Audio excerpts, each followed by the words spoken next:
ఇవాళ వాతావరణ శాఖ 4-5 రోజుల నుంచి హెచ్చరిస్తున్నది.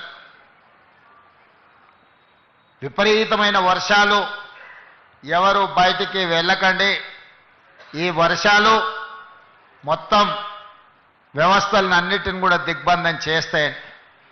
కానీ ఒక మంచి సంకల్పంతో, ఒక మంచి ఆలోచనతోటి ఈనాడు ఈ అభివృద్ధి కార్యక్రమాల ప్రారంభోత్సవం పెట్టుకుంటే వాతావరణం ఎంత అనుకూలంగా ఎంత గొప్పగా సహకరించిందో నాకు తెలిసి ఈరోజు ఉదయం కూడా వర్షం పడ్డట్టుంది. ఇక్కడ మీరందరూ ఇండ్లలో నుంచి బయలుదేరే ముందు వర్షం వస్తుంది, కార్యక్రమం ఏ విధంగా కొనసాగుతుందో అని మీరందరూ ఆందోళన చెంది ఉంటారని నేను అనుకుంటున్నా.